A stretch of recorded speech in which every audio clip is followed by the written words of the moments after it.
오늘 우리가 읽어간 이 시편 45편 말씀의 내용은 이상적인 왕, 그리고 그 왕과 함께 결혼하는 왕후 혹은 왕비의 모습이 그려지는 이 시인데, 이것은 결국은 장차 보내주실 메시아이신 예수 그리스도, 그리고 신부가 된 그의 백성들과의 아름다운 모습, 또 누리게 될 영광, 그것을 우리에게 바라보게 해주는 그런 내용입니다.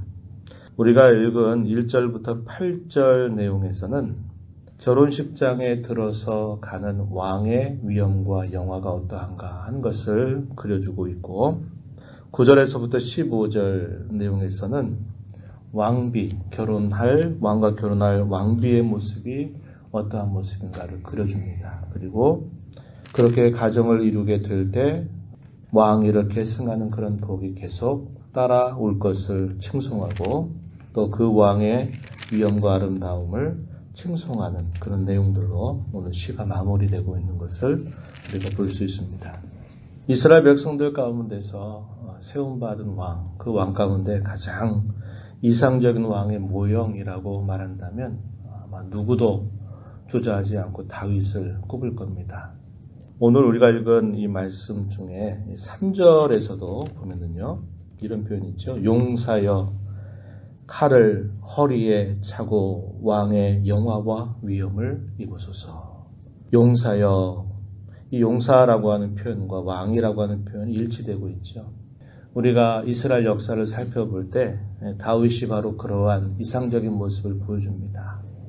이스라엘 나라를 위해서 아주 훌륭하고 용감한 용감한 용사로서 그가 활동을 하다가 마침내 그가 이스라엘의 왕이 되는 그 모습을 우리에게 생각나게 해주는 겁니다. 그래서 가장 이상적인 왕이라고 할 때는 다윗을 꼽을 겁니다. 다윗은 그가 지은 수많은 시들 가운데서도 그는 하나님을 향해서 고백할 때 나의 왕이신 하나님이라고 하는 표현은 늘 잊지 않았습니다. 자기가 이스라엘 백성들을 다스리는 왕일지라도 자기가 주인이 되어서 자기를 높이는 자가 아니라 자신은 하나님 앞에서 언제나 종의 신분으로 있다고 하는 것을 기억하면서 어찌하든지 이스라엘의 온 백성들의 진정한 왕이 하나님이시기를 고백했고, 또 하나님이심을 나타내기를 언제나 힘썼던 사람이었습니다. 그래서 그의 왕위를 두고 그의 왕위가 영원히 이어질 것이다 라는 그런 축복을 받기도 했던 것이죠. 그러나 이스라엘에 다른 세워졌던 많은 왕들의 모습을 보면 결국 이러한 자신의 본분에서 떠나서 자신의 이름을 높이고 자신이 진정한 주인 노릇을 하려고 하다 보니까 자신이 넘어서선 안 되는 그런 하나님 말씀의 범위를 벗어나고, 그래서 또 왕위의 자리에서 쫓겨나고 때로는 죽임을 당해서 끝이 나기도 하는 그런 일들이 있었다고 하는 겁니다. 그래서 우리가 이스라엘 역사를 살펴보면은 이 다윗처럼 사람이 왕으로서 다스리는 가장 좋은 모습을 보여준 왕이 없었다 하는 것이고, 이러한 다윗의 모습은 하나님께서 자기 백성들에게 보내주신 영원하신 왕 예수 그리스도를 보여주게 하는 그러한 역할을 감당했다는 것을 알게 됩니다. 여기 오늘 우리가 읽은 말씀에 1절 말씀에 보면은 이렇게 말합니다. 좋은 말로 왕을 위하여 지은 것을 말하겠다, 이렇게 표현하면서 내 혀는 글솜씨가 뛰어난 서기관의 붓끝과 같다, 이렇게 표현하면서 그 왕의 결혼식 하는 그 모습을 그려주고 있습니다. 2절 말씀에 보면은 이런 표현을 했어요. 왕은 사람들보다 아름다워 은혜를 입술에 머금으니 하나님이 왕에게 영원히 복을 주시도다. 왕의 하는 말이 은혜로운 말이 된다는 겁니다. 그래서 하나님께서 그 왕에게 영원히 복을 주신다, 이렇게 노래했고, 3절 또 5절 말씀에 보면은 이 왕이 갖는 영화와 위엄이 어떠한가 하는 것을 말해줍니다. 3절 끝에 보면 왕의 영화와 위엄을 입으소서, 이렇게 표현했고, 5절 가서 보면은 왕의 화살은 날카로워 왕의 원수의 염통을 두르니 만민이 왕의 앞에 엎드러지는도다. 만민이 왕의 앞에 복종하게 된다. 그래서 이 왕이 갖는 영화와 위엄을 노래하는 모습이 표현되고 있습니다. 또 왕의 성품이 어떠한가에 대해서도 이렇게 그려주는 표현이 나타나죠. 4절에 보면은 진리와 온유와 공의를 위하여 왕의 위엄을 세우시고 병거에 오르소서. 진리와 온유와 공의. 왕의 성품에 대해서 이렇게 노래합니다. 그리고 7절 가서 보면 정의를 사랑하고 악을 미워하신다.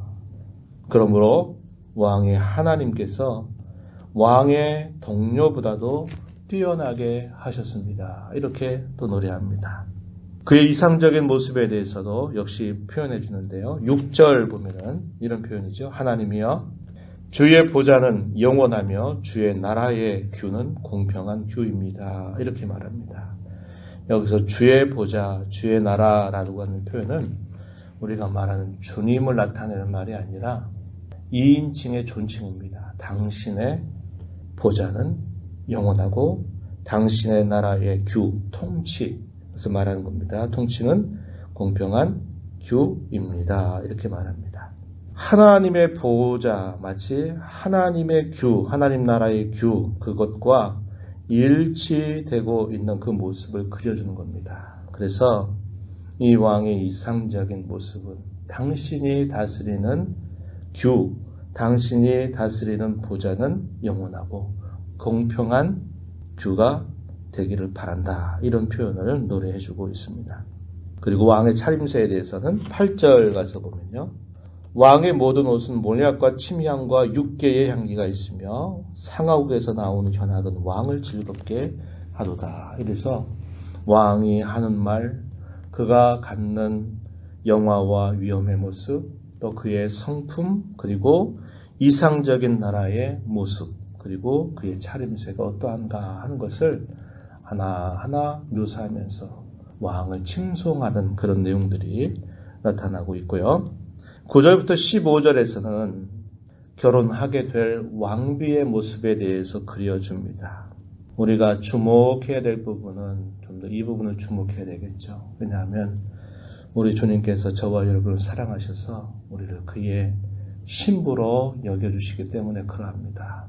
어린 양의 영광스러운 그 혼인잔치에 참여하게 될 것을 우리에게 약속하시면서 이 땅에 사는 동안 저와 여러분을 향해서 신부단장 잘하는 교회가 되어라 이렇게 우리에게 말씀하시기 때문에 그러합니다. 9절 말씀에 한번 보시죠. 9절에 보면 왕이 가까이 하는 여인들 중에는 왕들의 딸이 있으며 왕후는 오빌의 금으로 꾸미고 왕의 오른쪽에 서도다.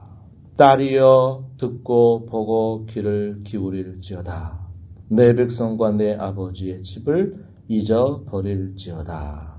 이 9절과 10절의 내용에서는 요구되는 왕비의 모습에 대해서 이렇게 표현하고 있는데 아름답게 자신을 꾸미는 모습을 표현하죠. 오빌의 금으로 꾸미고 이렇게 표현했고 듣고 보고 귀를 기울여라 10절에서 이렇게 말하면서 뭘 그렇게 하라고 얘기하느냐 10절에서 읽은 말씀처럼 내 백성과 내 아버지의 집을 잊어버릴지어다. 왕과 결혼하는 그 왕비가 될 사람은 다른 나라의 공주였을 것입니다. 그 공주가 이제 왕을 향해서 결혼하러 나올 때 자신의 백성 또 아버지의 집을 잊어버릴 것이다. 이렇게 이야기합니다. 그가 살아온 과거의 환경이나 그런 자신의 배경들을 떠나서 이제 그에게 요구되는 새로운 그런 신분에 걸맞는 모습을 갖추도록 해라 하는 것을 말해주는 것이죠. 이러한 내용은 우리에게 뭘 가르쳐 줍니까? 에베소서 4장에 보면 그런 말씀이 있죠. 너희는 옛사람이 이미 벗어진 자들이다. 너희는 새 사람을 입은 자들이다. 그러므로 옛사람을 벗고 새 사람을 입도록 힘써라 하는 말씀을 하시는 겁니다. 우리가 살아왔던 과거의 죄악된 흔적과 우리의 삶의 모든 배경들이 그리스도 안에서 끝나고 우리가 새로운 삶을 시작하게 된 것을 말하면서 그러한 모습에 힘을 기울일 것을 우리에게 떠올려 주는 말씀의 내용이 되죠. 12절 가서 보면은 또 이렇게 말합니다. 도로에 따른 예물을 드리고 백성 중 부한 자도 내 얼굴 보기를 원하리로다. 이렇게 표현했고 13절 왕에 따른 궁중에서 모든 영화를 누리니 그의 옷은 금으로 수놓았도다. 왕비의 아름다운 모습을 이렇게 표현해 주고 있습니다. 내 얼굴 보기를 원하리로다. 그의 아름다운 모습을 이렇게 표현했고 또 13절에서 표현한 말씀을 쭉 보면은 궁중에서 모든 영화를 누린다. 그래서 그 왕비의 아름다운 모습을 그려주고 있습니다. 14절, 15절 가면은 사랑을 받는 왕비의 모습이 그려지고 있어요. 14절 수놓은 옷을 입은 그는 왕께로 인도함을 받으며 시종하는 친구 처녀들도 왕께로 이끌려 갈 것이다.